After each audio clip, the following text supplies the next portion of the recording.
নমস্কার বন্ধুরা, চলে এসেছি আরও একটি নতুন গল্প নিয়ে। আর আজকের নতুন গল্প হচ্ছে অহংকারের পরিণতি।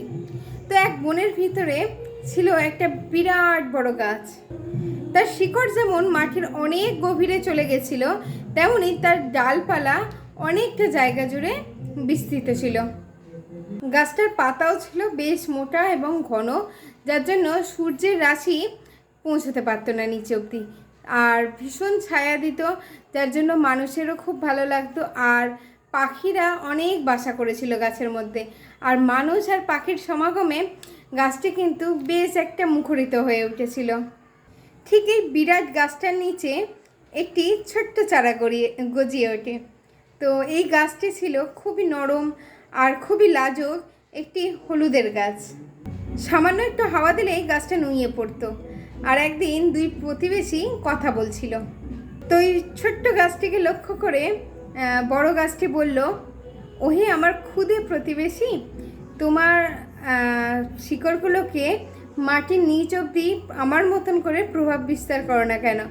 তাই তো তুমি একটু হাওয়াতেই নুয়ে পড়ো।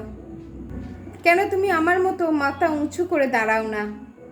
হলুদ গাছটা তখন একটু মৃদু হেসে বলল, তার কোনো প্রয়োজন পড়ে না, আমি এভাবেই নিরাপদ আছি। বড় গাছটি তখন বলল, নিরাপদ?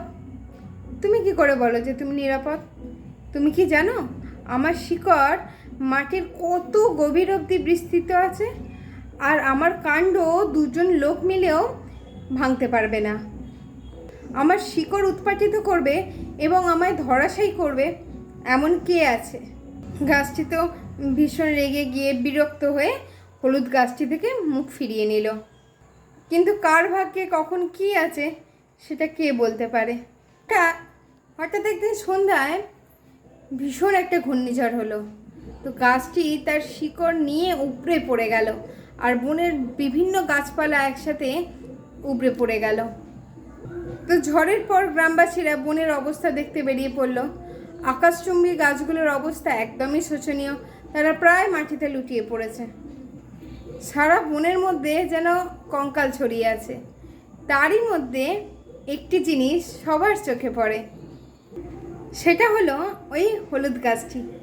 সেও ঘূর্ণিঝড়ের প্রবলভাবে এদিক ওদিক হেলে পড়েছে, মাটিতে লুটিয়েও পড়েছে, কিন্তু আবার ঝড় শেষে মাথা তুলে উঠেও দাঁড়িয়েছে। কিন্তু তার যে বিরাট প্রতিবেশী গাছটি, তার কিন্তু কোনো চিহ্ন দেখা গেল না।